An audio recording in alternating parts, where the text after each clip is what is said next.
Alors, qui est avec vous, Rebecca, ce soir? Alors, je suis avec Brigitte, qui a 26 ans. Vous êtes assistante comptable? Oui, c'est ça. Et vous vivez? Dans le Vaucluse. Dans le Vaucluse. Vous savez pourquoi vous êtes là? Non, pas vraiment, une surprise, mais bon, non. Vous êtes un petit peu inquiète, vous appréhendez un peu? J'appréhende, surtout. Alors, Rebecca, on va couper la communication avec votre loge. Qui a eu une vérité à révéler à Brigitte, Laurent? Nous allons le savoir tout de suite. Notre réalisateur nous confirme que la loge est bien hermétiquement close. En recevant tout de suite Olivier.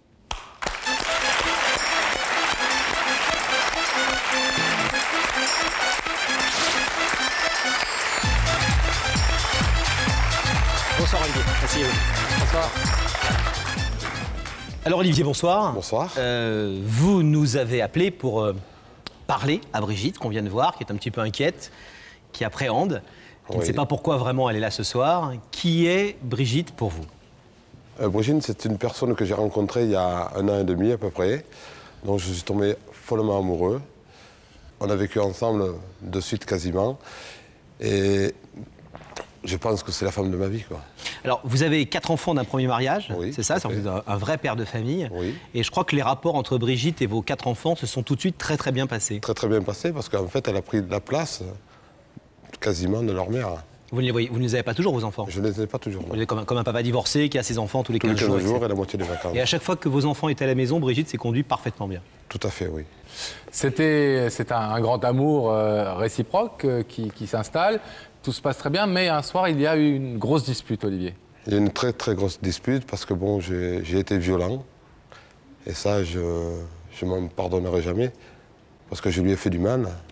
Je l'ai humilié, je l'ai bafoué. J'avais un diamant à côté de moi, je ne m'en suis pas aperçu. Et Vous étiez hors de vous? Non, j'étais pas hors de moi. J'ai accumulé un tas de choses qui m'ont fait du mal dans ma jeunesse, autour de moi, quoi, je veux dire.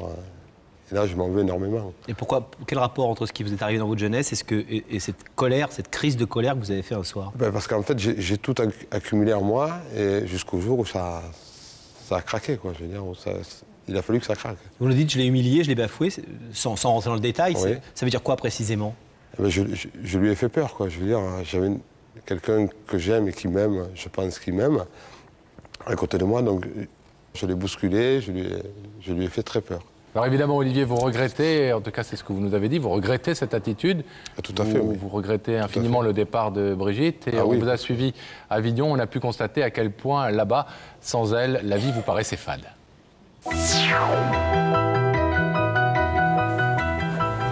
Voilà, depuis que Brigitte m'a quitté, elle habite ici. Je préfère la savoir chez ses parents, parce que pour moi, ça me rassure de savoir qu'elle ne s'installe pas ailleurs, qu'elle n'a pas rencontré quelqu'un d'autre, parce que je me dis que tout n'est pas perdu. J'ai pris l'initiative de lui écrire plusieurs lettres, mais ces lettres sont restées sans réponse. Donc ça me fait mal, parce que j'ai besoin de savoir si elle a envie que je l'aime à nouveau, quoi. J'ai tellement peur que tu me laisses. Sache que si j'en fais toujours trop. J'ai dans la voiture une cassette qui était la chanson préférée de Brigitte. Et je peux pas m'empêcher de l'écouter en boucle à chaque fois. Parce que ça me fait penser à elle. Et c'est vrai que ça me fait mal. J'ai tellement peur que tu me laisses. Que tu me laisses. Sache que si j'en fais toujours trop. Avec Brigitte, on adorait se balader dans les musées. Il y en a un sur Avignon qui est particulier parce qu'il y a du sable. Et à chaque fois, on s'amusait à faire des chœurs. Mais maintenant, malheureusement, je fais les chœurs tout seul. Ma vie sans elle n'a aucun intérêt. Brigitte a une forte personnalité. Elle a plusieurs facettes. Adorable, douce, gentille. J'ai l'impression que Brigitte dort avec moi, qu'elle est dans la maison. J'ai besoin d'elle pour m'endormir, quoi.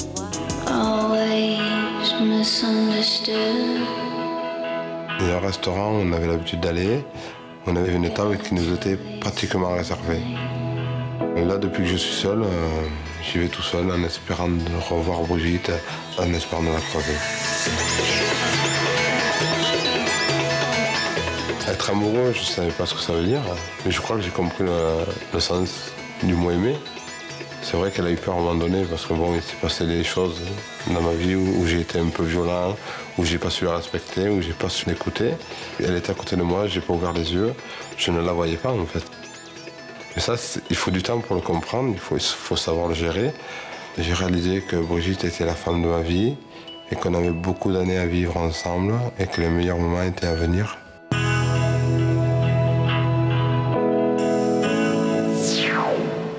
Les meilleurs moments sont peut-être à venir, c'est tout ce qu'on vous souhaite. Elle va donner sa réponse dans quelques instants. Vous ne vous êtes pas revus depuis la séparation? Pas du tout. Je l'ai aperçue quelques fois parce que je la cherche à son boulot, quoi. Mais sinon, on ne s'est pas revus. Qu'est-ce que vous comptez lui dire ce soir? Parce que vous avez, j'imagine, le sentiment qu'il y a beaucoup à lui dire pour la convaincre. Ah oui, bien sûr, oui. Je veux dire que je l'aime très fort et que je ne peux pas vivre sans elle. Parce que j'ai l'impression que je veux que ce soit la femme de ma vie, quoi. Vous croyez qu'elle peut vous pardonner ce geste déplacé? Elle ne me pardonnera pas, non. Mais je ne veux pas qu'elle me pardonne, justement. Je veux qu'elle mette le point dessus pour pas que ça recommence. Parce que me pardonner, elle ne pourra jamais me pardonner. Ce que j'ai fait, c'est impardonnable. Et quelle garantie pouvez-vous lui donner, ce soir notamment, sur le fait que vous ne recommencerez pas, vous ne reproduirez pas ce genre de comportement très La violent? garantie, déjà, c'est d'être venu là, d'avoir fait la démarche, parce que j'avais besoin de lui parler devant tout le monde. Je pense qu'elle en est consciente, parce que ce n'est pas une démarche que j'aurais fait avec n'importe qui. Puis je suis là, je lui en parle. C'est pour lui dire la vérité ce soir. Alors Olivier, la réaction de Brigitte, vous allez la connaître dans quelques instants. On va vous demander de rester totalement silencieux ici. Vous connaissez le principe? Et nous allons accueillir Brigitte de l'autre côté de ce plateau. Le rideau va se refermer derrière nous. On va retrouver dans quelques secondes, une fois que les deux parties du plateau seront hermétiquement fermées par le rideau. On va retrouver Rebecca. Rebecca, est-ce que vous nous entendez? Oui, je vous entends très bien. Je suis toujours avec Brigitte dans le couloir. Brigitte, je vais vous laisser avec Sam qui va vous emmener et la vérité est au bout du couloir. Bon courage. Merci.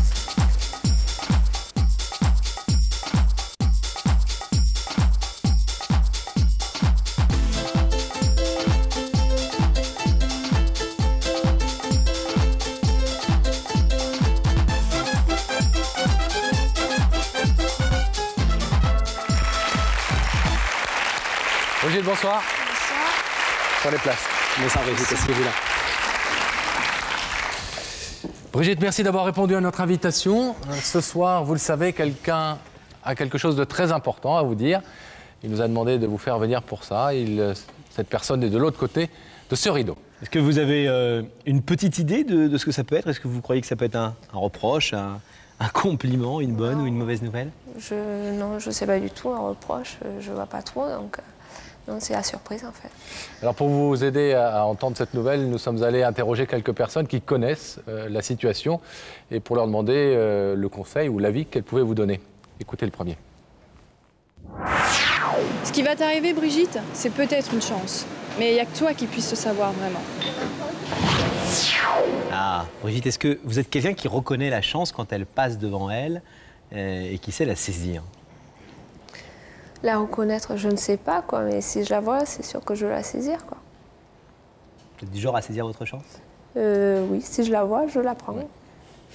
Alors un deuxième témoignage, un deuxième conseil qui, là encore, pourra peut-être vous éclairer un petit peu. Bon, Brigitte, je vais te donner un conseil. C'est pas gagné d'avance, mais c'est un joli combat. Et vraiment, tu as du mérite. Va jusqu'au bout. Vous êtes quelqu'un, Brigitte, ça vous aide pas vraiment ça, hein? Non, du tout. Est-ce que vous êtes quelqu'un qui avait l'habitude de relever les défis qui se posent à elle, même si ces défis sont extrêmement difficiles ou durs à vivre?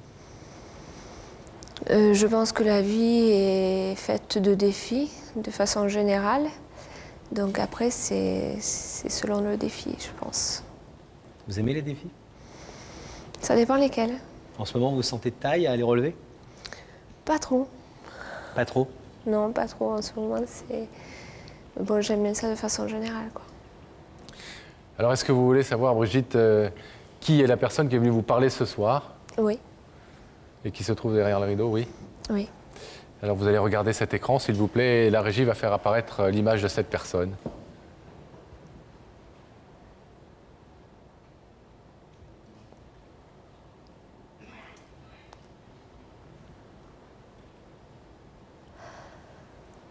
Vous attendiez à le voir là?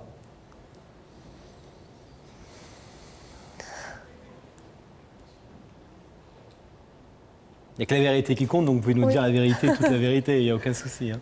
J'avais un petit doute en fait, parce que voilà. Est-ce que vous acceptez d'écouter Olivier, qui a fait cette démarche ce soir, et qui nous a raconté rapidement votre histoire, qui a dit plein de belles choses sur vous? Écoutez ce qu'il a à vous dire. Oui, je veux bien l'écouter. Olivier, c'est à vous?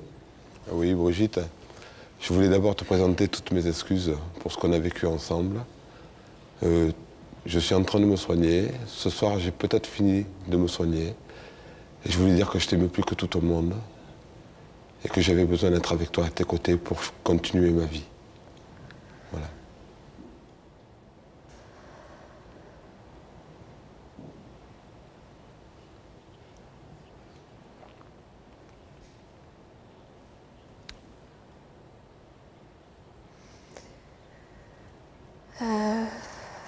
Ce moment, c'est... Et j'espère que tu vas ouvrir le rideau pour continuer justement notre histoire.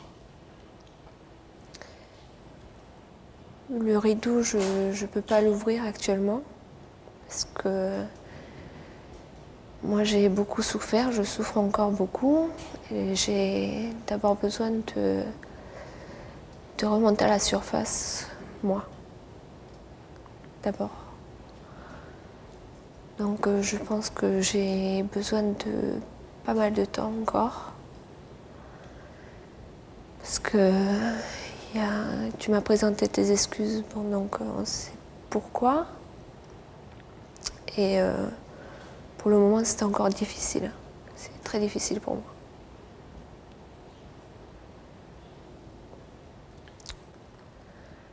Voilà. Olivier, vous avez des choses à dire?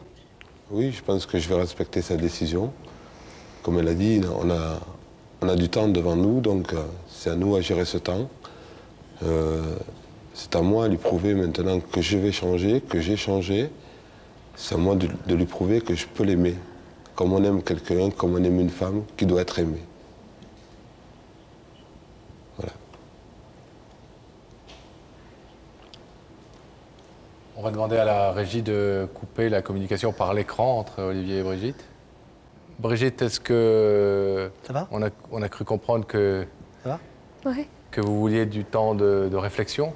Oui, du On temps a de cru comprendre réflexion. aussi que ça n'était pas une fin de non-recevoir non plus. Disons qu'actuellement, j'ai beaucoup d'efforts à faire sur moi-même, que j'ai envie d'abord de penser à moi, et après je penserai à autre chose. Mais d'abord, je pense à moi et j'essaie de remonter à la surface parce que j'ai mal. Et c'est mon premier but, en fait. Vous avez été touché par la démarche d'Olivier? Oui, oui, parce que je pense que d'en arriver là aussi, c'est quand même avouer quelque chose comme ça devant tout le monde, de reconnaître ses torts encore plus fort pour lui, je pense, parce que bon, il est de nature assez orgueilleux de façon générale, donc là il a laissé son orgueil dans sa poche en fait, justement pour dire qu'il avait tort, qu'il avait mal agi. Mais bon, je reste quand même sur ma décision, quoi. Vous avez votre droit, Brigitte. Brigitte, merci en tout cas d'avoir écouté ce que Olivier avait à vous dire, d'avoir accepté sa vérité. C'est évidemment votre droit de ne pas ouvrir ce rideau et de vouloir prendre du temps pour vous. Merci. Je vous laisse regagner les coulisses. Merci beaucoup. On va demander à la régie d'ouvrir le rideau pour que nous retrouvions Olivier.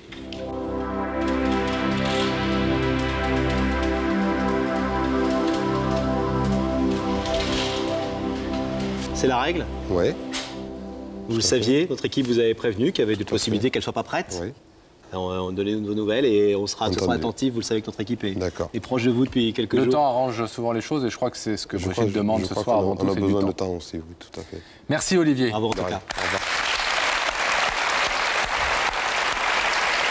Et nous allons nous retourner vers Rebecca. On va demander à la régie de rétablir la liaison avec notre amie Rebecca, qui n'a rien vu de ce qui s'était passé, bien évidemment. Rebecca, vous nous entendez? Oui, Pascal et Laurent, je vous entends. Je suis en compagnie de Jean-Pierre Coche.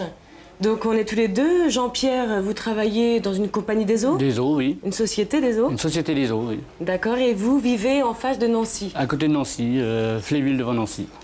Et vous n'avez aucune idée de pourquoi vous êtes là? Non, on m'a invité, puis bon, la curiosité, je suis venu. D'accord, moi je ne peux pas vous en dire plus. Pascal et Laurent, en tous les cas, nous on attend dans la loge. Alors qu'il y a une vérité ce soir à révéler, hein, Jean-Pierre? Nous allons le savoir tout de suite en accueillant Aline.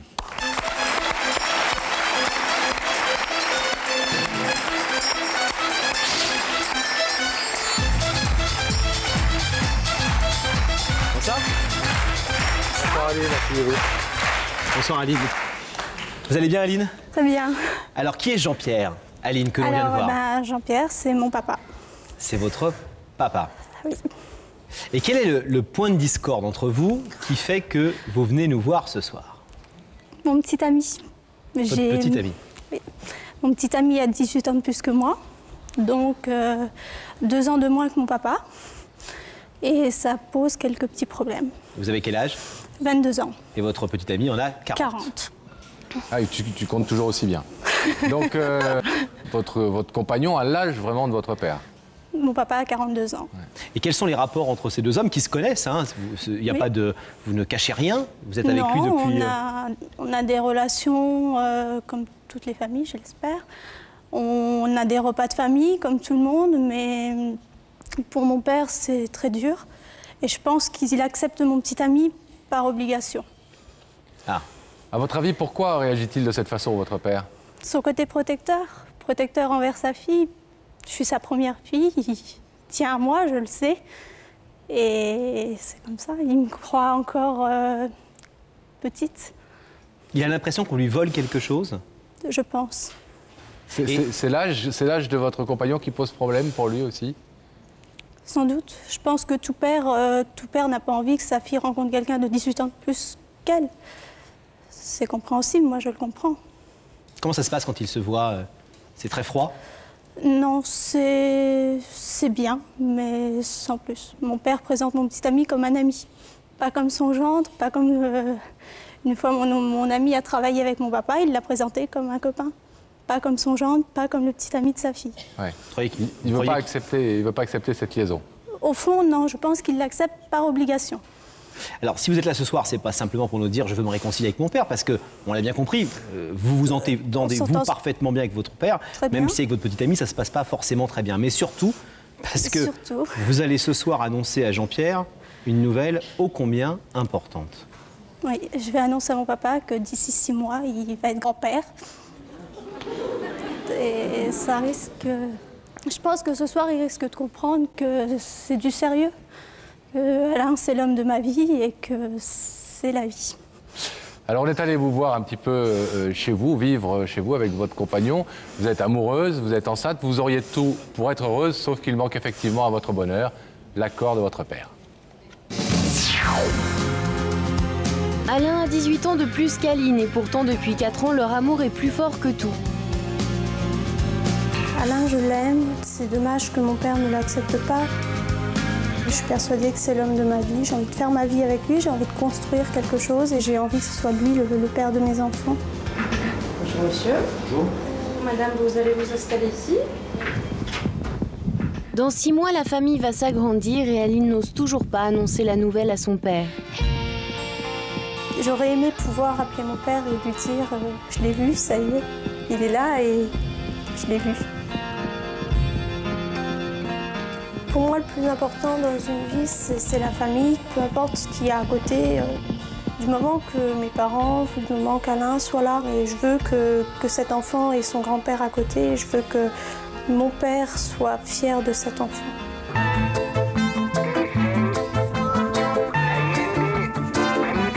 Mon père me voit toujours comme sa petite fille. Pour lui, j'ai pas grandi, j'ai toujours 10-12 ans.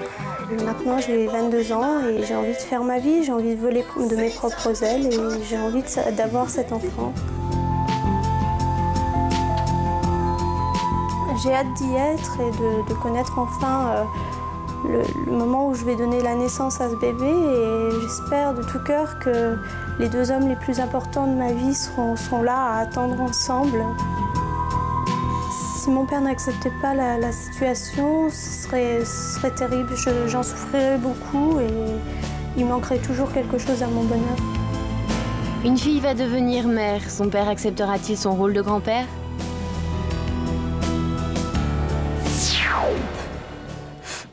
C'est pas votre bébé, hein, pas encore, qui ressemblera à ça, mais c'est pas lui. J'espère qu'il sera aussi beau. On l'a vu tout petit pour l'instant dans l'échographie. 7 cm. Est-ce que vous avez l'impression que l'annonce de cette naissance va faire changer radicalement votre papa d'attitude? J'espère. J'espère qu'il va enfin comprendre que ça y est, je suis grande. Que ça y est, il devient vieux, oui.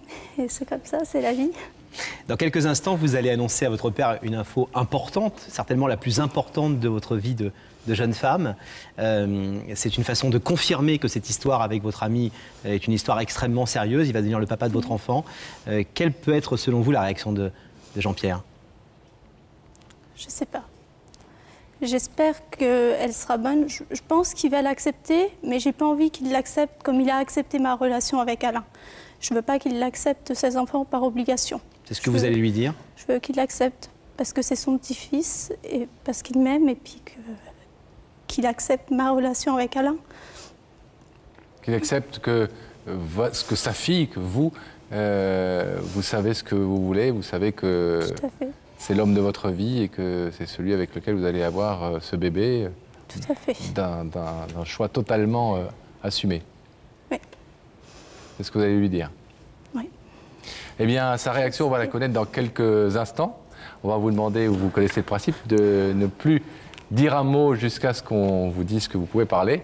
Vous allez rester totalement silencieuse. Le temps que nous recevions de l'autre côté du rideau, Jean-Pierre, votre papa.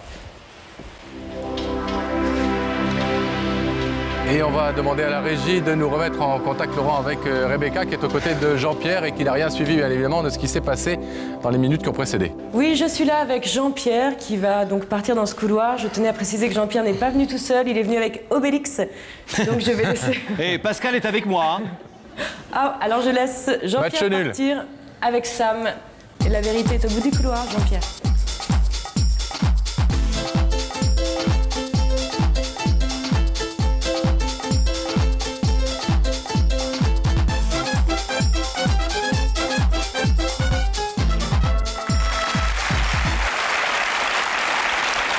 Jean-Pierre, bonsoir. Bonsoir. Bonsoir. Asseyez-vous. Bonsoir.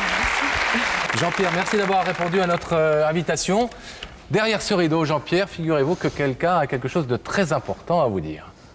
Alors, est-ce que vous croyez que c'est quelqu'un qui vient vous annoncer une bonne ou une mauvaise nouvelle, un remerciement, une demande, un reproche, pourquoi pas? Je préfère une bonne nouvelle. Ouais. Et vous pensez que ce sera une bonne nouvelle? Je pense. Alors, pour vous aider un petit peu à entendre cette vérité, Jean-Pierre, nous avons interrogé les personnes qui connaissent votre situation. Regardez leur avis. Jean-Pierre, on dit toujours, quand on aime, on ne compte pas. J'espère que ce soir, on peut compter sur toi pour que ce proverbe-là soit vraiment réel. Alors Jean-Pierre, quand vous aimez, vous comptez ou vous ne comptez pas? Je ne compte pas. Vous ne comptez pas? Non. Définitivement? Définitivement. Vous êtes entier? Entier. D'accord. Un deuxième avis tout de suite. Essaye de voir les choses simplement, Jean-Pierre, et tu verras, les choses ne sont pas si compliquées que ça. Ah, vous êtes plutôt du genre à vous simplifier la vie ou à la compliquer un petit peu? Simplifier la vie. C'est un peu un homme idéal. Faut bien. Alors Jean-Pierre, est-ce que vous voulez maintenant découvrir qui se cache derrière ce rideau? Bah oui. Oui. On va faire apparaître dans cet écran que je vous prie de regarder le visage de cette personne qui est venue vous parler ce soir. S'il vous plaît, en régie.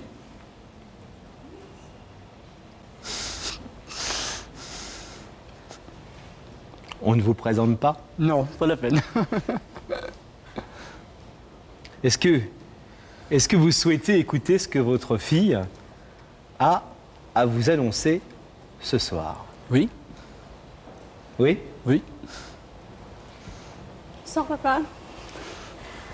Alors ce soir je suis là, c'est un peu pour régler quelque chose avec toi.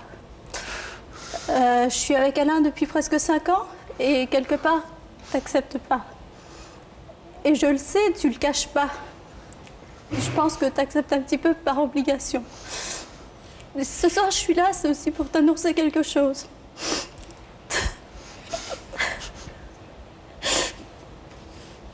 Je voudrais t'annoncer que tu vas bientôt être grand-père. Ça devrait arriver.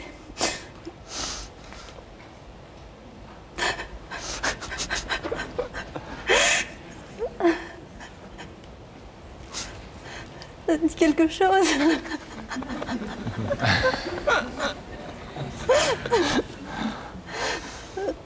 Je voudrais que tu arrêtes de penser que je fasse le mauvais choix, que je fais le mauvais choix. J'aimerais que tu penses que si je suis avec Alain maintenant, c'est du sérieux et que c'est l'homme de ma vie qui va être le père de ce bébé, que tu vas être le grand-père de ce bébé et j'aimerais que tu acceptes ce bébé pas comme tu acceptes ma relation avec Alain. J'aimerais que tu l'acceptes comme ton petit-fils parce qu'il le sera et que tu l'acceptes pas par obligation.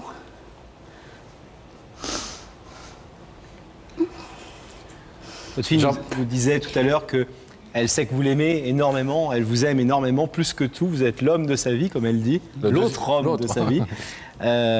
Et elle dit, depuis 5 ans, j'ai l'impression qu'il se fait des efforts. Et j'aimerais qu'il arrête d'en faire et qu'il soit plus libre et qu'il me donne plus de choses et qu'il fasse moins ça par obligation. Donc qu'est-ce que vous auriez à lui répondre? Si Alain me t'invite, tu es heureuse avec, je suis content pour toi.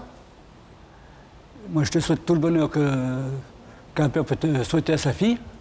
Vous avez le sentiment d'accepter vraiment ce couple que forme votre fille et maintenant, et Alain? oui. De toute façon, on ne peut pas faire autrement. Si elle est heureuse, bon, tant mieux pour elle. Justement, tu le dis, on ne peut pas faire autrement. On peut faire autrement. Tu sais, dans la famille, tout le monde dit que je te ressemble. Donc si je te ressemble, tu sais très bien que si je ne suis pas heureuse, je partirai. Je suis avec Alain depuis 5 ans, je suis heureuse. Je veux plus que tu dises, je veux plus que tu présentes Alain comme un copain. J'ai envie que tu le présentes comme ton gendre, comme mon copain. Jean-Pierre, je vais vous demander de vous lever, de vous placer derrière cette marque, face au rideau. Je vais vous demander de vous placer face au rideau. Aline, votre fille, est venue ce soir vous poser une question importante. Elle vous demande d'accepter sa relation, l'amour qu'elle vit avec Alain et d'accepter aussi ce bébé qui va naître. Et de l'accepter les bras grands ouverts et pas à contre-cœur. Si vous acceptez, Jean-Pierre, il suffira d'ouvrir ce rideau. Voulez-vous, oui ou non, ouvrir le rideau? Oui.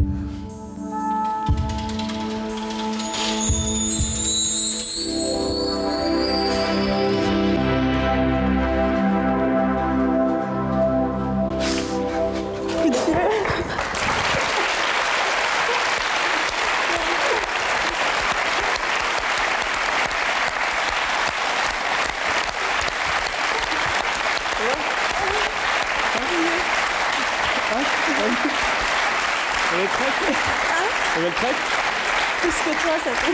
Oui, plus que ça. J'avais pas le truc du tout, moi.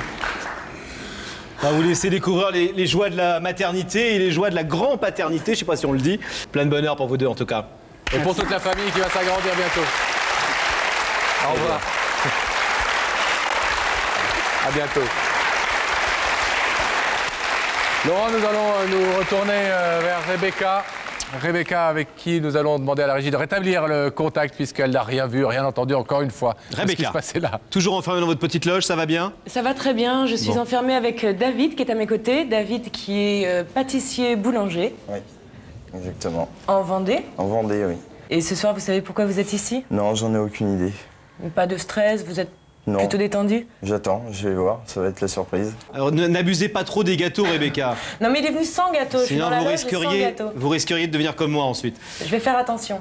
On va vous laisser avec David, on va couper la communication avec votre loge. Qui a eu une vérité ce soir à révéler à David? Nous allons savoir tout de suite en accueillant, mesdames et messieurs, Sandrine.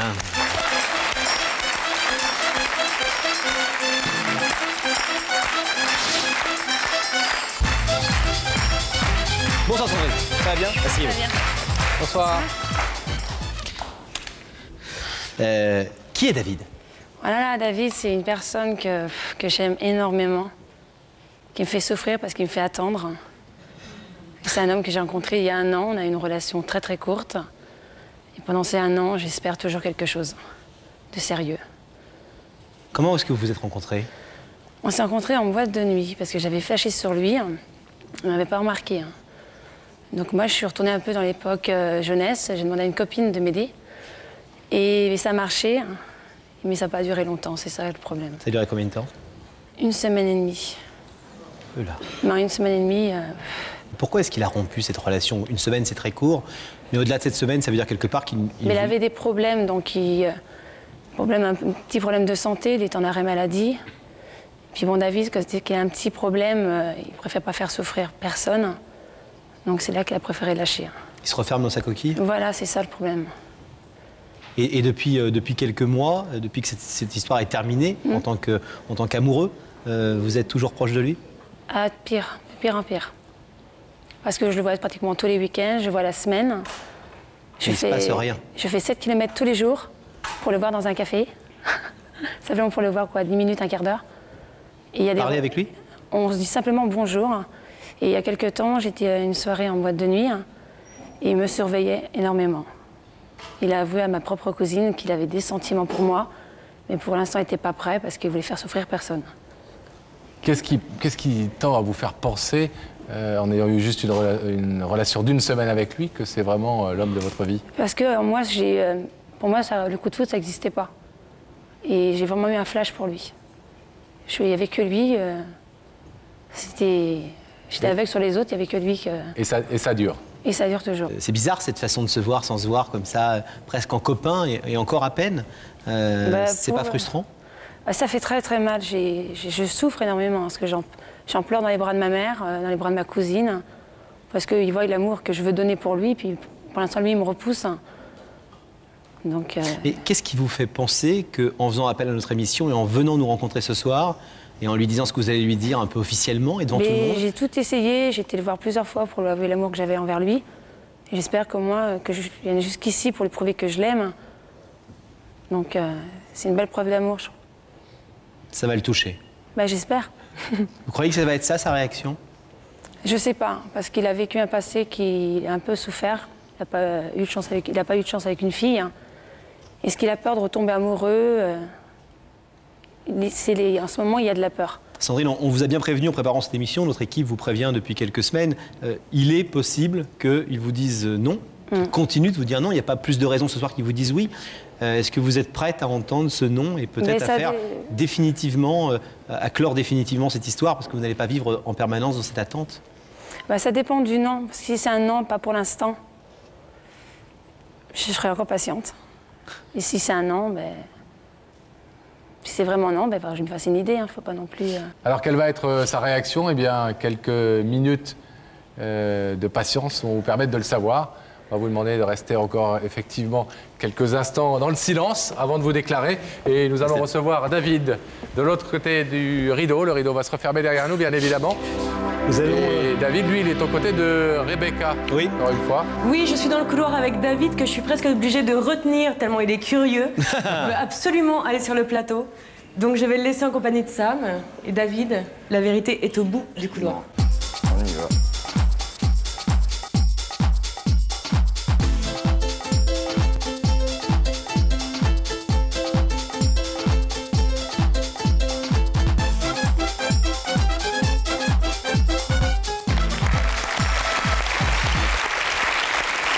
Bonsoir David. Bonsoir. Ravi de vous rencontrer. Bonsoir David, asseyez-vous là. Place. Ça va, Merci David d'être avec nous. Alors vous étiez impatient de nous rencontrer, David? Ouais, je savais pas ce qui m'attendait du tout, donc... Vous connaissez l'émission? J'ai regardé 1 ou 2 fois, mais vu le métier que j'ai... Et oui, vous levez tôt. Regarder la télé le soir, donc je travaille la nuit. David, si vous connaissez l'émission, vous savez que derrière ce rideau, quelqu'un a une vérité importante à vous dire et que c'est pour ça que vous êtes, vous, ici, assis, de ce côté. Vous avez une petite idée? Non. Vous pensez que c'est une bonne ou une mauvaise nouvelle? Je sais pas. J'espère que c'est une bonne. On verra bien. Je sais pas. Aucune idée. Alors David, pour vous aider à affronter cette vérité, nous sommes allés à la rencontre de personnes qui ont vécu des situations similaires pour leur demander un peu leur avis, leurs conseils. Regardez ce premier témoignage.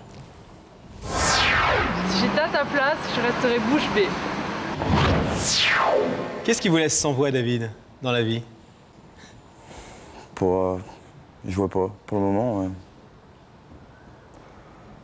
On arrive à m'étonner des fois, mais c'est rare. C'est rare, ou alors il faut vraiment que ça me... Je sais pas. Vous aimez être étonné? Oui, mais ça dépend par qui.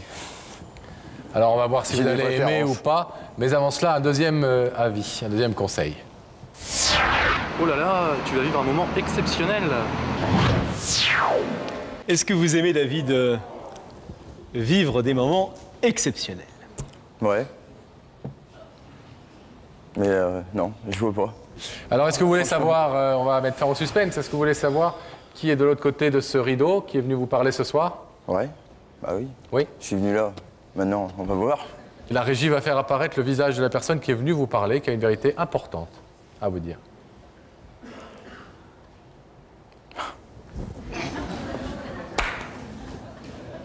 Pile dedans. Ouais. Vous la reconnaissez? Oui. Vous ne saviez pas que vous alliez vous retrouver ce soir? Non. Non, là, c'est un étonnement. Mais bon. Bon point. Ouais. Est-ce que vous voulez entendre ce que cette personne a à vous dire? Ouais, bah oui, mais... de toute façon, je me doute de ce qu'elle veut me dire, donc... Alors Sandrine, c'est à vous. Donc David, je te remercie d'être venu. Tu sais que je t'aime. Tu sais que je tiens à toi. On a été très peu ensemble, mais ce peu de temps m'a donné beaucoup de choses. Et franchement, je souffre énormément, car c'est avec toi que je vais vivre et personne d'autre. Je te priverai jamais de rien, mais je veux simplement ta présence auprès de moi. Je demande que ça, que tu acceptes notre relation. Ouais. Pour le moment, ouais. C'est une surprise. Ouais, ça me surprend. Ouais. Là, ça me surprend. Ouais. Mais bon, on a déjà eu une conversation tous les deux. Et je lui ai dit franchement ce que pour le moment, je pouvais pas. Maintenant, je suis assez libre aussi, quoi. Enfin, j'aime bien ma liberté. J'aime bien faire la fête. Donc, je veux pas tout mélanger non plus. J'ai des sentiments pour Sandrine. Maintenant, je peux rien dire de plus. Sandrine avait l'air de nous dire que ce qu'elle souhaitait ce soir, et si elle fait une démarche exceptionnelle, c'est bien sûr pour vous étonner, mais pas seulement pour vous étonner, aussi parce qu'elle avait presque besoin d'une décision un peu plus ferme. C'est pour ça qu'elle donne peut-être un caractère plus particulier à cette demande. Soit en clair, elle vous dit « donne-moi de l'espoir et je suis prête à t'attendre », soit ne me donne pas d'espoir, dis-moi les choses, et au moins j'aurais compris et j'arrêterai de t'attendre. Alors David, vous connaissez le principe de l'émission, je vais vous demander de vous lever, de vous placer face au rideau. Derrière la barre noire, là. Voilà. Vous avez entendu la demande de Sandrine. Sandrine demande effectivement d'avoir une réponse claire de votre part. Est-ce que vous lui donnez de l'espoir ou est-ce que vous ne voulez pas lui en donner par rapport à la possibilité d'une relation avec elle? Si vous voulez lui donner de l'espoir, il suffit d'ouvrir ce rideau. Sinon, le rideau restera fermé. Voulez-vous, David, oui ou non, ouvrir le rideau? C'est dur à choisir, mais... Vous pouvez prendre votre temps, car nous allons marquer une petite pause, juste le temps de la pub.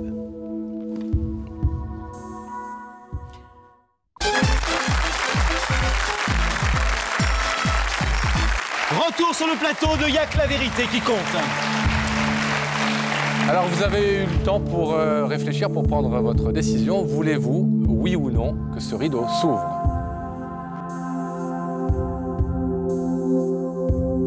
Je peux prendre votre temps. Hein. C'est déjà tout réfléchi. Non, je n'ouvrirai pas le rideau. Je ne peux pas l'ouvrir. C'est votre choix et votre entière liberté, bien évidemment. Merci en tout cas, David, d'avoir accepté de venir dans cette émission et d'écouter ce que Sandrine avait à vous dire. On vous laisse repartir.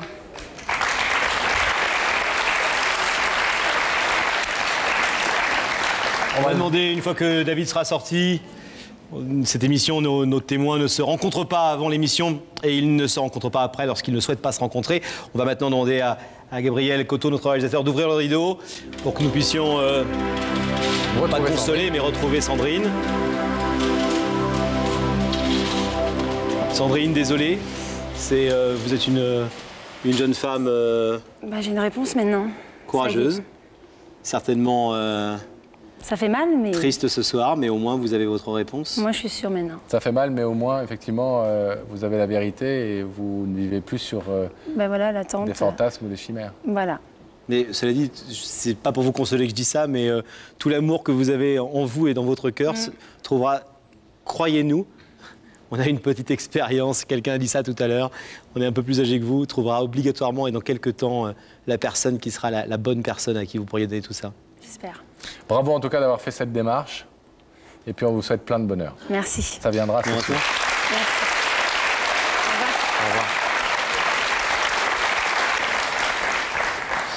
C'est le moment de retrouver Rebecca, qui est toujours isolée du plateau. Est-ce que la régie peut rétablir la communication avec elle, s'il vous plaît? Rebecca, vous nous entendez? Oui, je suis là avec Gauthier. Gauthier qui a 15 ans, qui vient de faire sa rentrée en seconde. Est-ce que cette rentrée s'est bien passée, Gauthier? Oui, très bien. Oui, pas de problème? Non, aucun. Ça va, la rentrée n'est pas trop difficile? Non, pas encore. Pas trop stressé? Non. Non, et vous n'avez pas fait une bêtise récemment ou quelque chose ou... Non. Non, ni pendant les vacances? Non plus. Bon, ben voilà. Gauthier, vous m'entendez, Gauthier? Ouais. Est-ce que c'est plus stressant d'être dans la loge avec Rebecca ou de passer le brevet? La loge. D'accord. Vous voyez, Rebecca, oui, voilà. On vous retrouve dans quelques minutes. Et pour savoir qui a une vérité ce soir à révéler à Gauthier, eh bien, Laurent, nous allons recevoir... Olivier.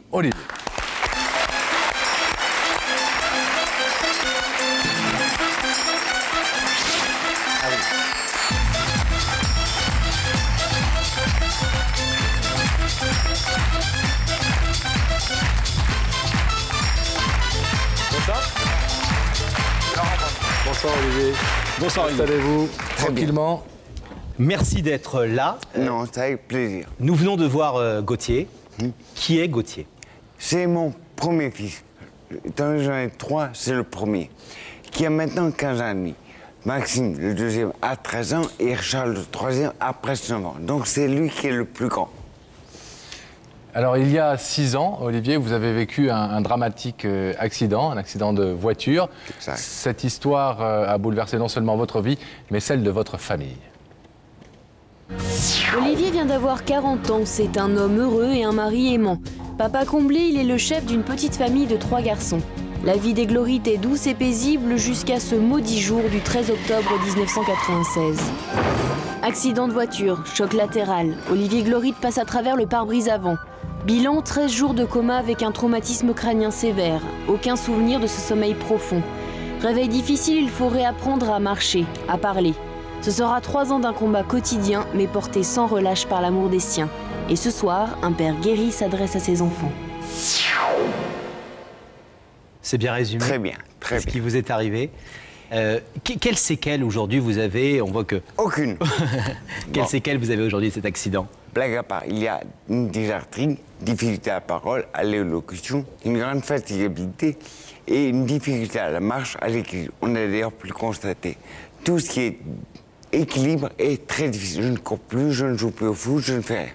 Notamment plus rien de ce que pourrait faire un papa avec ses enfants de 15 ans. Très limité. La rééducation a été longue? Très longue. Difficile? Très long. 3 ans, 3 ans. Très difficile, très difficile. Surtout que au début, pendant la rééducation, on n'est pas encore au top. On est un peu amnésique. J'avais l'impression d'être dans un rêve. Je me dis, oh, c'est un rêve ça. Il m'a fallu 1 an pour arriver à enlever cette idée. Et se défoncer, se battre. Tout le temps se battre. Vous étiez kiné, Olivier, tout à fait. Hein. Est-ce que ça vous a aidé de... Je suis kiné. Vous êtes kiné, pardon, mais à l'époque, je parle à l'époque où vous avez eu cet accident, vous exerciez la profession de kiné. Et donc vous aviez souvent eu des personnes en rééducation comme ça. Est-ce que ça vous a aidé? Disons que ça nous permet en tant que kiné, de l'autre côté de la barrière, de mieux appréhender les douleurs, de mieux comprendre la douleur. Dire que mon métier m'a aidé, indéniable, indéniable, puisque je savais ce qu'il fallait faire pour éduquer tel muscle, comment marcher. Je me suis éduqué presque tout seul. Bon. Mais ce qui est important, c'est ce que la volonté peut faire par rapport à ce que peut permettre le corps. Et j'ai une chance fabuleuse, c'est d'être arrivé à combattre, mais en étant aidé par la nature, qui m'a aidé. Et donc, tous ceux qui vous connaissent et qu'on a pu côtoyer pour préparer cette émission, et notamment notre équipe qui a fait ce film chez vous, avec vos images, disent que vous êtes quelqu'un de formidable, avec une détermination hallucinante. C'est trop, c'est trop. Quel rôle ont eu vos proches? Est-ce que c'est un rôle totalement capital? Capital, capital. C'est-à-dire que les gens qui sont autour de vous, tels que ma sœur Karine, fabuleuse, ma femme, mes enfants, mes amis, m'ont considéré comme quelqu'un de normal, entre guillemets. C'est-à-dire qu'ils n'ont jamais montré ma différence par rapport à eux. Donc j'ai pu évoluer dans un contexte de sainteté, de sainteté. Ça, c'est important. Alors, on sait qu'il y a Gauthier, votre grand-fils, aux côtés de Rebecca. Il ne sait absolument pas pourquoi il est là ce soir. Il pense peut-être certainement pas que c'est son père qui l'a fait venir sur un plateau de télévision. Deux questions rapides. Pourquoi lui et lui seul ce soir, alors que vous avez deux autres enfants? Est-ce que c'est lui qui a porté comme ça ce courage plus que les autres? Disons que Gauthier était celui qui avait l'image symbolique du père plus que les autres. Et en 10 ans, il avait vu pendant plusieurs années le père. Quand je suis parti, il a remplacé, si on veut, ce père. Et donc je suis heureux de dire, Gauthier, tu es un homme, tu as changé, tu as aidé ton père qui n'était pas là en le soignant, en aidant ta mère et tout, en soignant tes frères, tes frangins. Donc il est fabuleux. Gauthier, pour moi, était un exemple de courage, de volonté, de, comment dirais-je, d'humilité. Il est devenu un homme avant l'âge? Ah oui. Moi, les profs l'a renforcé, l'a fait devenir un homme? Je suis sûr. Et alors la deuxième question que je voulais vous poser, c'est pourquoi à la télévision? Pourquoi dans notre émission? Pourquoi pas? Non, c'est-à-dire que, merci de m'avoir invité, parce que je trouve que dire à mon fils Gauthier, voilà, je suis heureux de te combat que tu as fait avec moi, le mien. Ma femme, j'aurais pu inviter ma femme, mais je trouve que mon fils, c'est quelque chose de fabuleux. C'est rare qu'un père dise bravo à son fils. Et je trouve que le bravo, je dis, c'est un bravo sans merci. Et tant qu'à faire, autant le faire devant tout le monde. En plus, qui plus est. Alors vous allez pouvoir le faire dans quelques petits instants, Olivier, ce bravo, cet hommage. Et on va vous demander pour l'instant de ne rien dire, de rester tout à fait silencieux ici, puisque nous allons appeler Gauthier et le recevoir de l'autre côté du plateau, derrière le rideau, qui est en train de se refermer. Gauthier Laurent qui est toujours le vénard aux côtés de Rebecca. Oui, et puis j'ai bien compris qu'il préférait le brevet plutôt que Rebecca. Rebecca, est-ce que vous nous entendez? Est-ce que Gabriel Coteau, vous pouvez nous mettre en contact avec Rebecca? Moi, je vous entends très bien. Je suis toujours en compagnie de Gauthier et je crois que je vais laisser Gauthier avec Sam. Gauthier, la vérité est au bout du couloir et je crois que ça va être une très belle surprise. Voilà. Ok.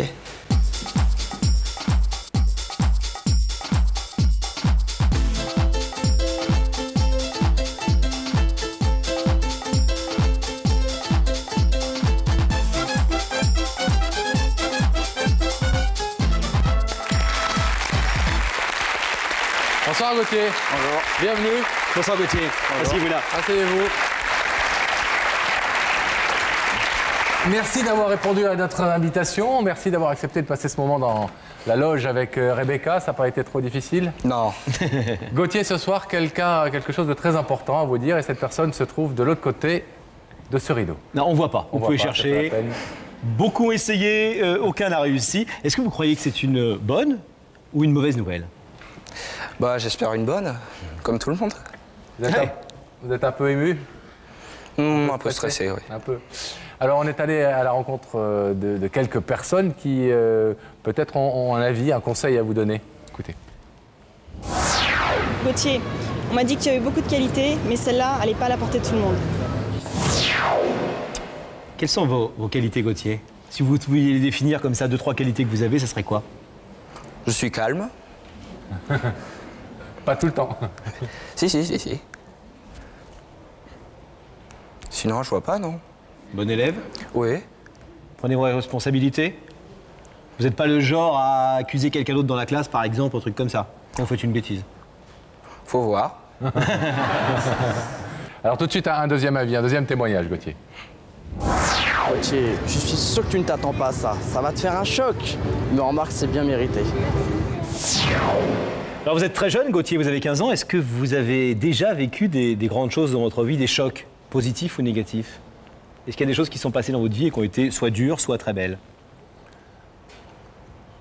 Non. Je sais pas, je vois pas, je m'en souviens pas. Rien vécu de difficile? Oh si, sûrement. Quoi? Il y a eu l'accident de mon père. Votre père a été accidenté? Ouais. Accident grave? Quand même, oui. Ouais. Gauthier, est-ce que vous voulez savoir qui se trouve de l'autre côté de ce rideau? Ah oui, quand même. Alors, je vais vous demander de fixer et de regarder cet écran et la régie va faire apparaître tout de suite l'image de la personne qui est venue vous parler ce soir.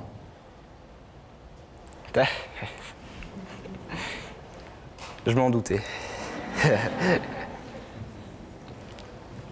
Vous vous en doutiez? Oui, que c'était lui. Pour ce qu'il a à me dire. Vous savez pas du tout? Non. Une remontrance? Quoi? Une remontrance?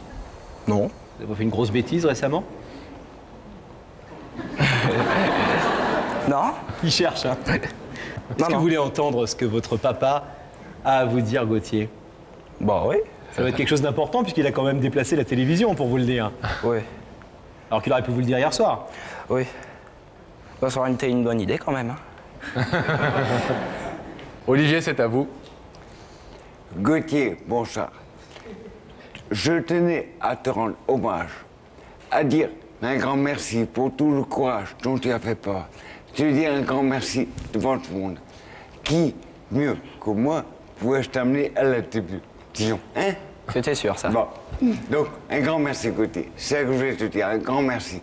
Et je souhaite que la plupart, la grande majorité des enfants, de parents traumatisés crâniens, puissent agir comme toi. Tu l'as fait de manière fabuleuse. Tu es devenu homme.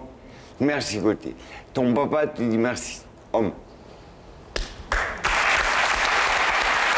Gauthier, je vais vous demander de vous lever, de vous mettre face au rideau. Levez-vous.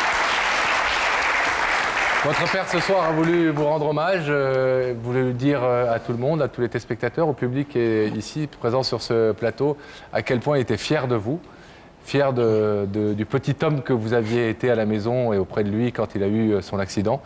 Je pense qu'il est temps de le rejoindre, de franchir la barrière de ce rideau qui va s'ouvrir pour aller effectivement dans ses bras. Allez-y.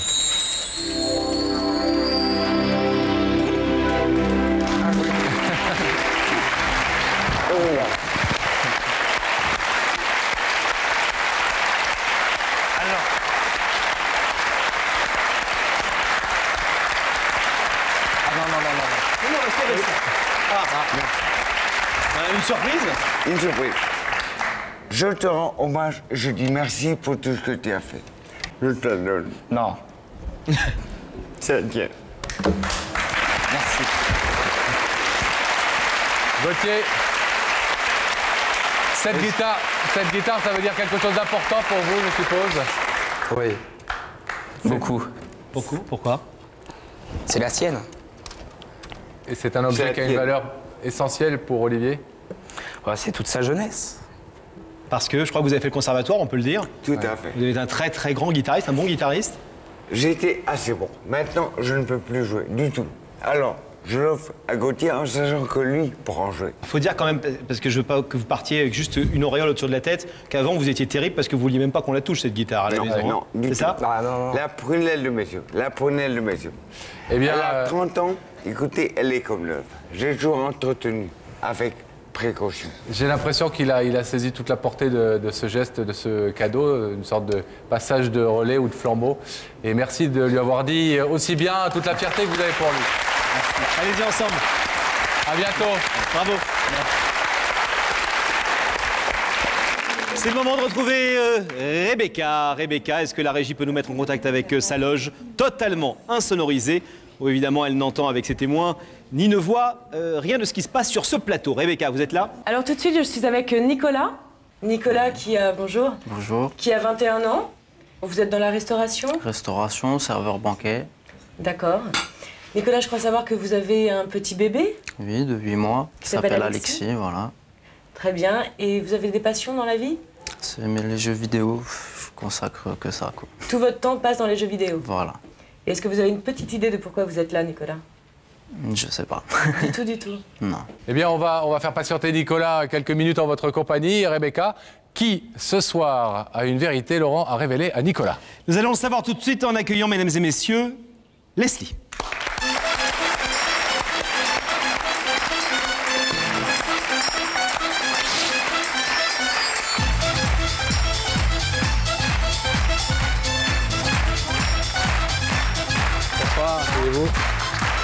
Bonsoir Leslie. Bonsoir. Vous allez bien? Très bien, ça va. Passez une bonne soirée, ça va? Pas trop stressé pour l'instant? Un petit peu, mais ça va. Alors, on vient de voir Nicolas, fan de jeux vidéo, qui est avec Rebecca dans la loge, qui ne sait pas pourquoi il est invité ce soir. Qui est Nicolas par rapport à vous? C'est le père de mon petit garçon. C'est-à-dire que le petit garçon du mois dont il parle, qui s'appelle Alexis, c'est votre bébé? Oui, c'est le mien. Enfin, le nôtre. Vous avez vécu une parfaite histoire d'amour, mais tout a commencé à se gâter à la naissance, justement, d'Alexis. Oui. Pourquoi?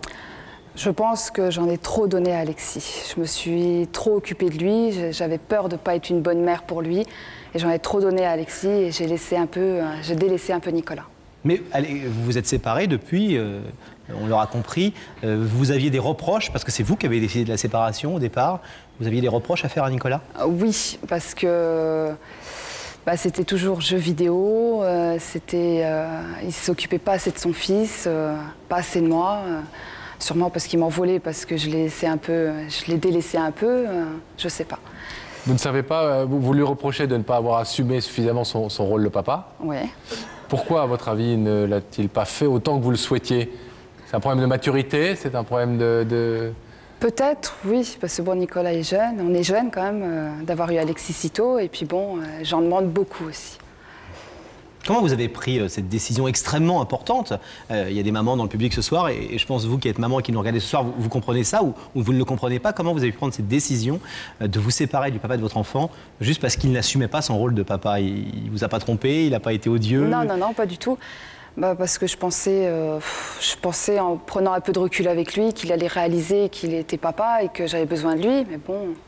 Vous lui en vouliez? Beaucoup. De pas s'occuper un peu plus de nous, faire des loisirs avec nous comme toutes les familles, c'est-à-dire aller à la piscine avec lui. J'y vais tout le temps avec Alexis toute seule et il est jamais là. Vous aviez souhaité cet enfant tous les deux?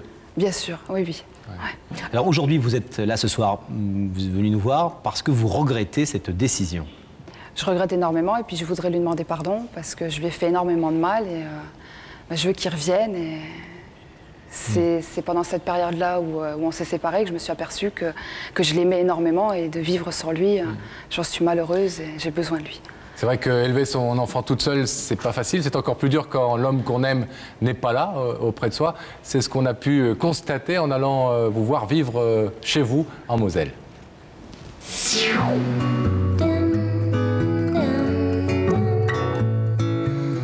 Alexis, c'est le petit garçon que j'ai eu avec Nicolas, il a 6 mois. Quand je vois Alexis, je pense à Nicolas, parce qu'ils se ressemblent comme 2 gouttes d'eau. Je me suis aperçue, quand on s'est séparés, que je l'aimais énormément. Il faut qu'il soit là constamment auprès de moi. Dès qu'il est plus là, je suis pas bien. Je souhaite une seule chose, c'est qu'on aille à l'église et qu'on se dise oui. Depuis toute petite, Leslie rêve d'un mariage de princesse. Et c'est avec Nicolas, le père de son enfant, qu'elle souhaite aujourd'hui partager sa vie pour le meilleur et jamais pour le pire. Le week-end, je m'approche plus des mairies, des églises. Je sais que je croiserai des couples qui vont se dire oui pour la vie. Et je les vois, ils sont magnifiques, ils sont heureux. Tout le monde est heureux. Sandrine, veux-tu être ma femme? Oui. Et toi, Eric, veux-tu être mon mari? Oui. Ce que je ressens quand ils se disent oui, c'est des frissons, c'est le cœur qui bat de plus en plus, c'est l'envie de pleurer. C'est émouvant, c'est un moment de bonheur pour eux et pour moi aussi. J'aimerais bien que ça finisse aussi bien avec Nicolas. Et quand Leslie tient entre ses mains le bouquet lancé par la mariée, c'est sur son propre destin qu'elle s'interroge, comme si elle essayait d'attraper un avenir qui lui échappe encore. Jusqu'à quand? Leslie a déjà choisi sa robe de mariée, mais Nicolas choisira-t-il Leslie? Alors lorsqu'elle feuillette les magazines, elle s'imagine dans les bras de son Nicolas. J'imagine marcher jusqu'à l'hôtel, marcher jusqu'à Nicolas et dire qu'une chose, oui, je le veux.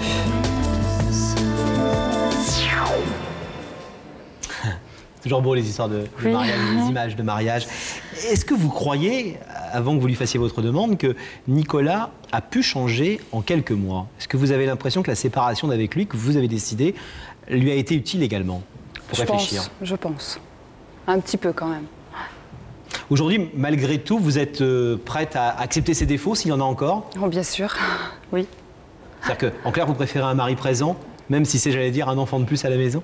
Tout à fait. Ouais. Ouais. Même s'il n'assume pas complètement pour l'instant toutes les missions de sa paternité? Bah, je l'aiderai un peu et puis je serai là pour l'encourager et puis j'attendrai le temps qu'il faudra et puis c'est tout. Vous allez être un peu moins exigeante. Tout à fait, voilà. Alors Leslie, dans quelques instants, il va arriver de l'autre côté. Oui. Vous allez lui demander de revenir à la maison. Vous allez même lui demander, on l'a compris dans le film, de vous épouser. Oui. Quelle peut être sa réaction? Je sais pas. Je sais pas du tout. Je peux pas vous dire, je sais pas. Alors, quelle va être sa réaction? Eh bien, il va vous falloir quelques minutes de patience. Vous allez rester ici totalement silencieuse et tranquille. Et nous allons le recevoir de l'autre côté, Nicolas, de l'autre côté de ce plateau. Le rideau va se refermer derrière nous pour que nous puissions, Laurent, retrouver Rebecca dans la régie. Oui, on va demander, dès que le rideau sera fermé derrière nous, eh bien, à Gabriel Coteau et à ses équipes de nous mettre en contact avec la régie. Gabriel, est-ce qu'on peut avoir un contact avec Rebecca? Oui, je suis là. Je suis dans le couloir avec Nicolas, qui est assez détendu, assez concentré. Je vais le laisser partir avec Sam. Nicolas, la vérité est au bout du couloir.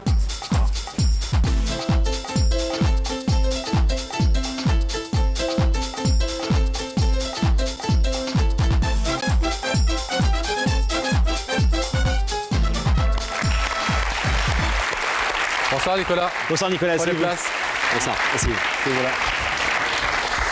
Ça va Nicolas? Ça va. Bon, détendu nous a dit Rebecca. On essaye d'être détendu. On va pas jouer aux jeux vidéo ce soir, Nicolas, même si c'est votre passion. Derrière ce rideau, quelqu'un a quelque chose de très important ce soir à vous dire, et c'est pour ça que vous êtes à cette place. Alors, de qui peut-il s'agir? Est-ce que vous croyez que c'est quelqu'un qui a un reproche, un remerciement, une demande à vous faire? Vous avez une petite idée? Je sais pas, peut-être un reproche. Alors avant de le savoir, Nicolas, on a demandé pour vous aider un petit peu à affronter cette vérité à quelques personnes comment elles réagiraient si elles étaient dans votre situation. Regardez ce premier témoignage. Salut Nico, alors c'est beau, c'est fort, c'est grand, c'est magnifique, c'est exigeant et c'est chaud. C'est ce qui t'attend Nico. Alors Nicolas, 22 ans, il est enthousiaste celui-là. Est-ce que vous avez déjà vécu quelque chose de grand, de fort, d'exigeant et de chaud? Exigeant, oui. Mais... Vous pensez à quoi? Bah, à ma copine. À votre copine? Elle est exigeante? Très. Mais c'est chaud et c'est bon et grand. Un peu. Un deuxième indice, un deuxième avis sur cette situation. Nicolas, bah, ce qui va t'arriver, je pense qu'il n'y a rien de plus important dans la vie pour moi. Nicolas, c'est quoi l'essentiel pour vous dans la vie, aujourd'hui? Vivre bien, heureux, et profiter de mes passions et de tout. C'est ça l'essentiel? Oui. Ouais. Il n'y a pas une chose qui est essentielle au-delà de ça? Ou avant ça? Je sais pas, non, que ça. Alors un troisième témoignage tout de suite. Au fait, Nicolas, bah, c'est encore moi. C'est pour te dire qu'à moi, ça m'est arrivé. Et franchement, ça s'est très très bien passé. Alors Nicolas, vous êtes extrêmement jeune, 22 ans, on l'a dit. Est-ce que vous avez le sentiment que tout ne s'est pas si bien passé que ça dans votre vie depuis quelque temps? Oui. Oui? Il y a des choses qui ne sont pas très bien passées? Pas très bien du tout, même. Pas très bien du tout? Alors est-ce que vous voulez savoir, Nicolas, qui se trouve de l'autre côté de ce rideau, qui est venu ce soir dans Il n'y a que la vérité qui compte pour vous parler? Oui. Oui? Il vous suffit de regarder cet écran. Dans ce cas-là, Nicolas, la régie va faire apparaître dans quelques secondes le visage de cette personne. Ah, Leslie. Ça, j'en étais sûr. Vous en étiez sûr? C'est la maman de votre petit garçon, Alexis. Voilà. Est-ce que vous avez envie d'entendre ce qu'elle a à vous dire? Ce qu'elle est venue vous dire ce soir? Bah oui, je suis là pour écouter. Leslie, vous pouvez parler. Bah voilà, moi je suis venue ici pour te demander pardon de tout le mal que je t'ai fait. Et je voudrais qu'on reprenne notre vie comme elle était avant. Parce que je t'aime énormément et de vivre sans toi, je suis pas bien. Ton fils a besoin de moi, a besoin de toi, moi j'ai besoin de toi. On en a déjà parlé. Tu connais un peu ma réponse. Mais tu l'envisages? J'envisage, mais comme t'as dit, on repart à zéro.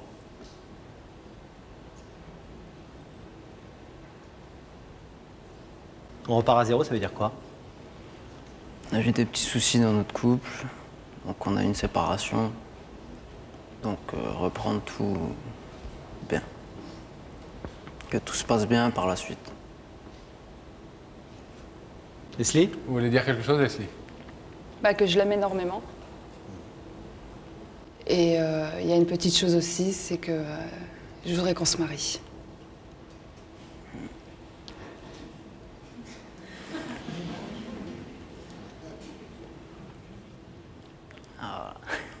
Vous avez entendu ce que Leslie avait à vous dire ce soir. Je vais vous demander, vous connaissez le principe de l'émission, de vous lever et de vous placer face au rideau derrière cette marque. Vous avez entendu ce que Leslie avait à vous dire. Leslie vous demande de reprendre la vie commune avec vous et avec votre petit garçon, de refaire un foyer tous les trois. Voilà. Elle vous demande aussi en mariage, elle vous demande votre main. C'est pas souvent que ça se fait dans ce sens-là. Est-ce que bien vous voulez, agréable. oui ou non, accepter la proposition de Leslie? Pour dire oui, il suffit d'ouvrir le rideau. Pour dire non, en tout cas pour l'instant, vous laissez le rideau fermé. Voulez-vous, oui ou non, Nicolas, ouvrir le rideau?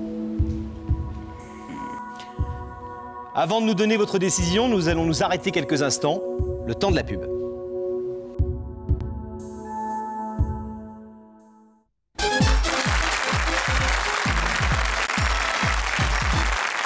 Retour sur le plateau de Y'a que la vérité qui compte. Vous avez eu le temps de faire votre choix, de prendre votre décision. Voulez-vous pardonner et donc ouvrir le rideau? Oui. Oui.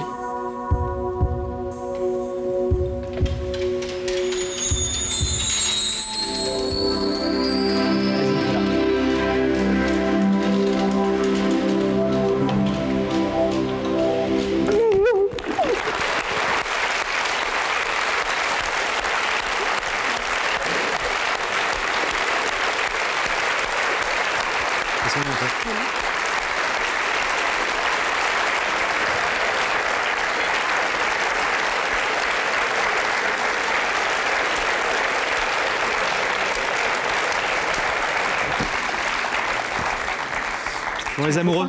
Je viens de me faire ça. On est là, les amoureux. On a entendu donc que ce soir, vous reprenez la vie commune, c'est bien. Vous retrouvez votre rôle de papa avec le petit garçon qu'on a vu tout à l'heure et qui est d'une beauté magnifique. Merci. Vous allez vous retrouver tranquillement dans les jours qui viennent, les semaines qui viennent. On est heureux d'avoir participé à votre retrouvaille. Bravo pour votre courage d'être venu et bravo pour votre décision. Plein de bonheur à tous les deux et avec Alexis à tous les trois. On vous souhaite beaucoup de bonheur et puis on vous laisse vous retrouver tranquillement dans les coulisses. Merci. Et nous allons nous retourner vers Rebecca. On va demander à la régie de rétablir la liaison avec notre amie Rebecca, qui n'a rien vu de ce qui s'était passé, bien évidemment. Rebecca, vous nous entendez? Oui, je suis là avec vous. Je suis avec Patrice et Stéphanie, qui sont donc mariés depuis 21 ans. Oh là! Qui ont leur fille aînée qui a 19 ans. Pascal et moi, ça fait 20 ans. On n'est pas mariés, mais 20 ans qu'on est ensemble. Et vous avez une petite idée de pourquoi vous êtes là? Aucune, strictement aucune. On Nous sommes était dans un théoriquement là, tourbillon oui, depuis pour plusieurs assister à une heures. émission de variété. Mais... J'ai peut-être une idée, mais je ne suis pas sûre. Donc Pascal et Laurent. On vous retrouve dans quelques instants avec vos invités, qui ce soir a une vérité à leur révéler. Nous allons le savoir tout de suite en accueillant Virginie.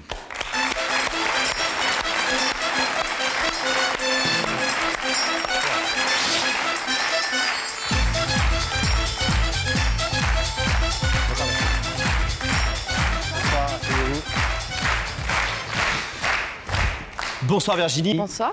Qui sont Patrice et Stéphanie que nous venons de voir aux côtés de Rebecca? Ce sont mes parents. Il y a un air de famille d'ailleurs entre votre maman et vous. Hein. Alors le moins qu'on puisse dire, et on va le comprendre tout de suite, c'est que vos relations sont pas faciles. Non. Pour pas dire difficiles. Voilà. Est-ce que vous pouvez nous dire très rapidement pourquoi?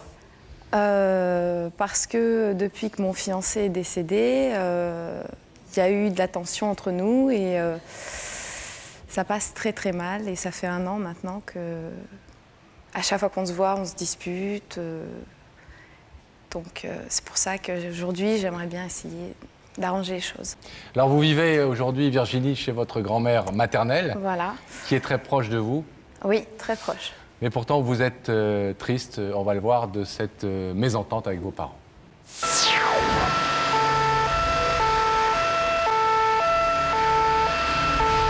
Voilà, tout a commencé ici. Je me suis retrouvée brutalement dans un couloir d'hôpital.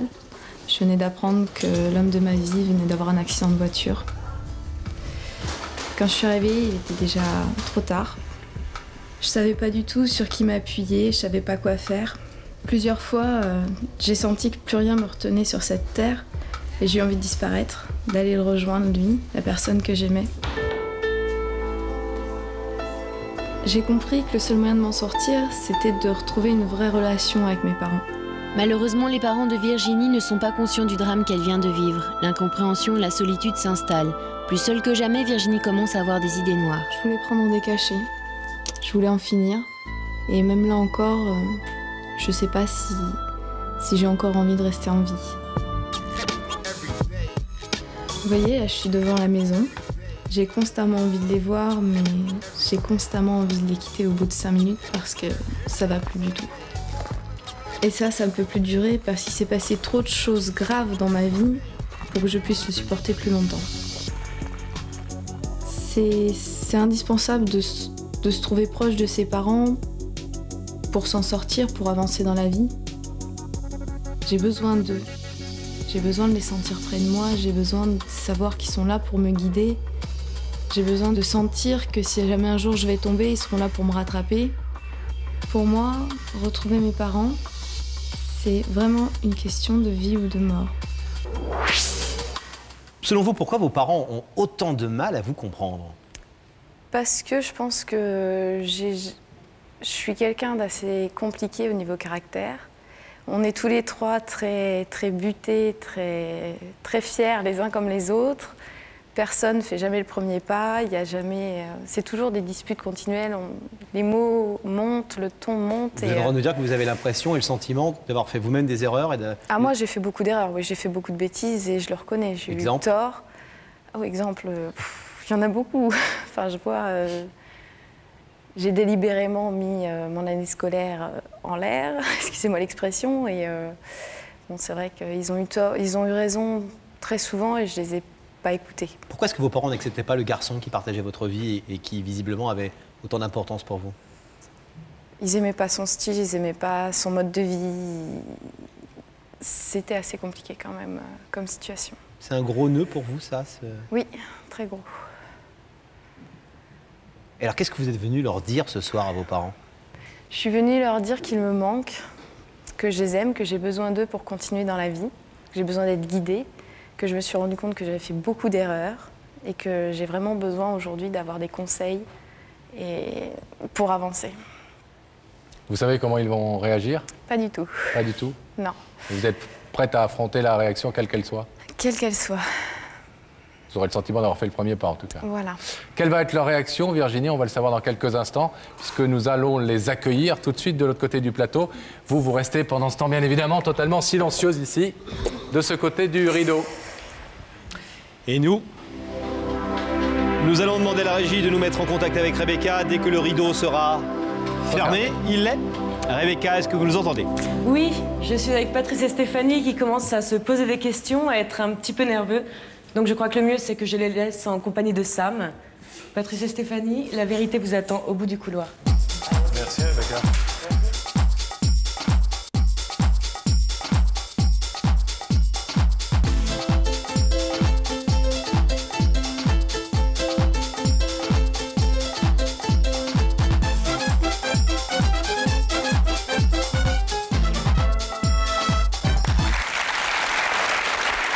Bonsoir Stéphanie.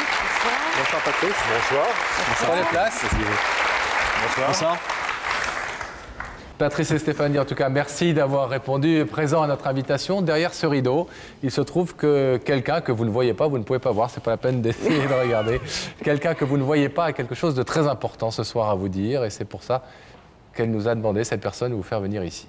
Est-ce que vous croyez que c'est quelqu'un qui a un reproche, un remerciement, quelque chose de bien, de mal à vous dire? On n'a vraiment aucune idée. Alors, pour vous aider un petit peu à affronter cette vérité, regardez ce témoignage. Patrice et Stéphanie, moi quand ça m'est arrivé, ça m'a fait vraiment un choc. Mais en fait, le plus important, c'est d'accepter ceux qu'on aime tels qu'ils sont. Est-ce que vous êtes du genre à juger le mode de vie des autres? On porte un jugement, oui, toujours. On porte toujours un jugement. On ne vit pas forcément comme les autres. On a des règles de vie, on a des façons de voir ou de faire certaines choses et on peut accepter des choses que d'autres font ou pensent ou qui ne seraient peut-être pas forcément dans notre ligne à nous. Patrice et Stéphanie, est-ce que vous voulez savoir enfin qui est de l'autre côté de ce rideau, qui est venu vous parler ce soir? Oui. Bah oui. Oui. Alors il vous suffit de regarder cet écran puisque nous allons faire apparaître tout de suite l'image de la personne qui est de l'autre côté du plateau.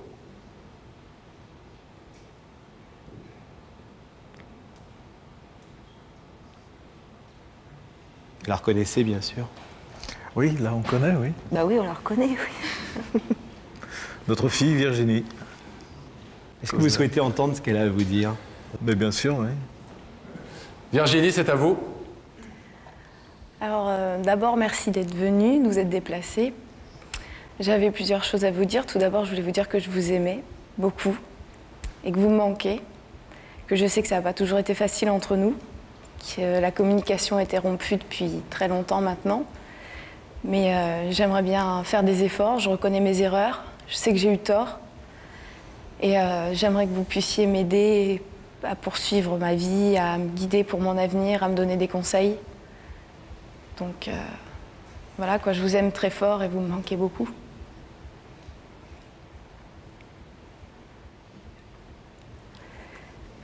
Bah, nous aussi, on t'aime.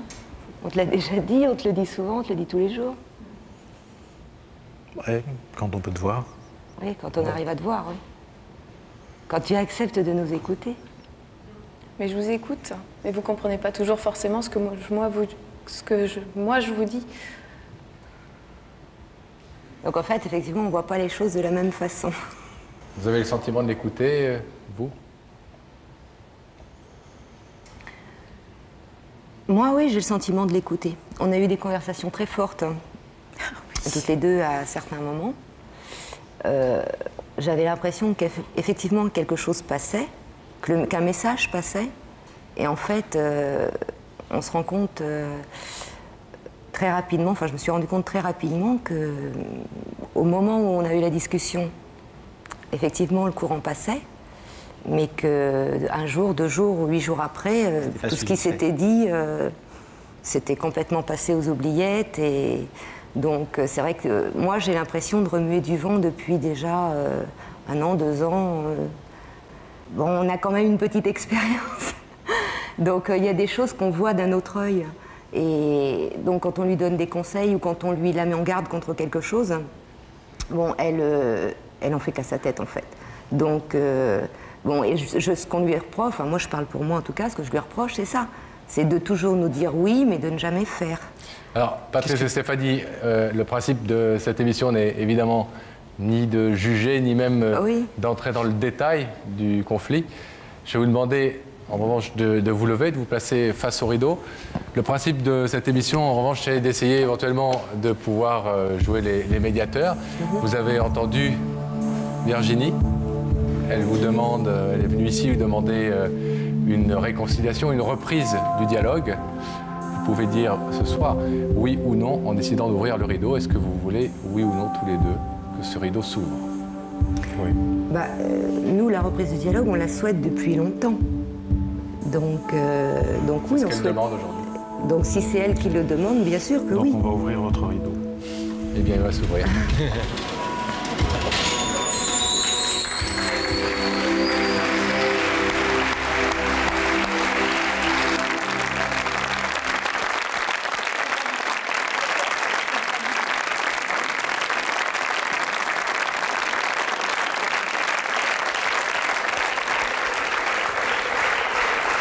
Tu vois à quel point je peux vous aimer.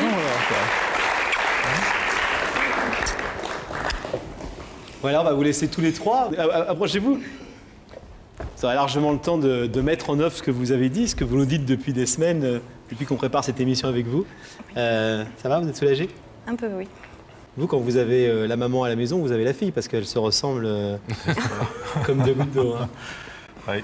Plein de bonheur à vous trois en tout cas, et on vous remercie les parents d'avoir eu l'intelligence de venir, d'accepter ce jeu qui peut paraître un jeu mais qui était visiblement important pour elle. Et d'écouter Virginie.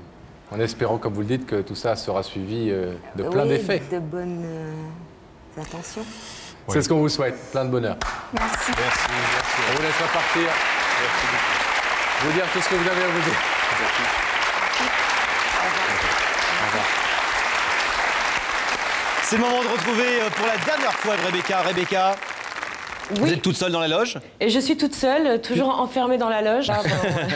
Oui, mais vous le faites très très bien, la belle prisonnière. Rebecca, c'est la dernière fois qu'on vous retrouve pour ce soir. Merci à vous de nous avoir suivis. J'espère que vous serez fidèles à cette émission.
Oh